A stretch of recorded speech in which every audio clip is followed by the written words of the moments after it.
अस्सलाम-u-अलैकुम। उम्मीद है आप सब खैरियत से होंगे। अल्लाह सुब्हानहू तआला से दुआ है कि हम सबको अपने ज़बान में रखें।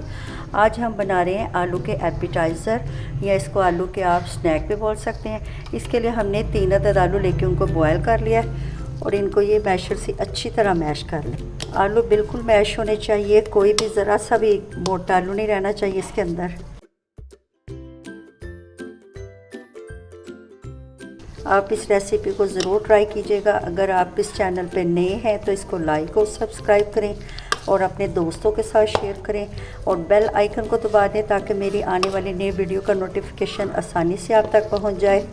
एक मरतबा इसको हाथ से भी हम कर लेंगे कि अगर कोई आलू मोटा रह गया है तो वो उसको हाथ से मसल लेंगे। देखने में तो फील हो रहा है कि सारे आलू हमारे मैश हो गए हैं, लेकिन फिर भी एहतियातन हम हाथों से एक मरतबा मैश करते हैं।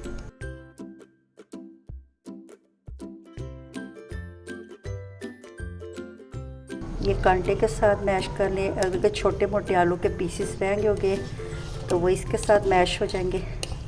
आलू वैसे हमारे ठंडे हो गए थे, इसलिए ज़रा मैश करने में मुश्किल हो रही है। अगर गरम गरम आलू को मैश कर लें तो बड़ी इजीली हो जाएंगे। ये देखिए आलू हमारे अच्छे से मैश हो गए हैं। अब इसके अंदर हमने कॉर्न स्टार्च 1/4 कप है, कप का चौथा हिस्सा ये आलू में डाल दें। दूध भी ये चौथाई कप है, कप का चौथा हिस्सा। बिस्मिल्लाह। एक अंडा इसमें शामिल करना है। बिस्मिल्लाह। एक अंडा, 1 टीस्पून काली मिर्च और 1 टीस्पून नमक, या नमक मिर्च आप अपने टेस्ट से कम ज़्यादा कर सकते हैं। अगर लहसुन का पाउडर नहीं है तो ये 2 जबे लहसुन के क्रश करके, बरीक क्रश करके वो इसमें शामिल करना है। ये इसको अच्छी तरह मिक्स करना है कि सारी चीज़ें यकजान हो जाएं।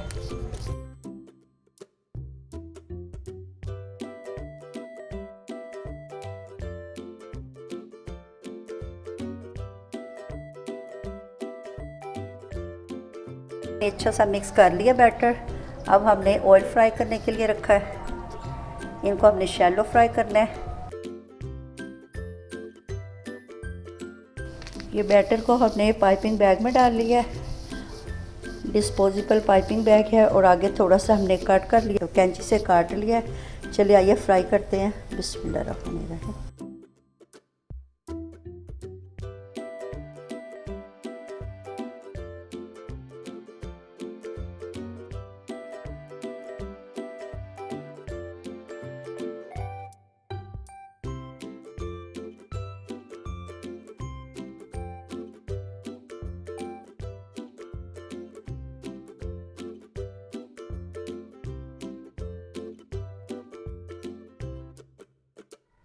अल्हम्दुलिल्लाह हमारे पोटैटो एपिटाइज़र रेडी हो गए हैं। देखने में भी इनकी लुक बहुत अच्छी है और खाने में ये बहुत मज़े के हैं। आप इस रेसिपी को ज़रूर ट्राई कीजिएगा और कमेंट्स में बताइएगा। अगर आप इस चैनल पे नए हैं तो इसको लाइक और सब्सक्राइब करें और अपने दोस्तों के साथ शेयर करें और बेल आइकन को दबा दें तो नोटिफिकेशन आसानी से आप तक पहुँच जाए। अच्छा जी, आप इजाज़त दें, नई रेसिपी के साथ हाजिर होंगे। अल्लाह हाफ़िज़।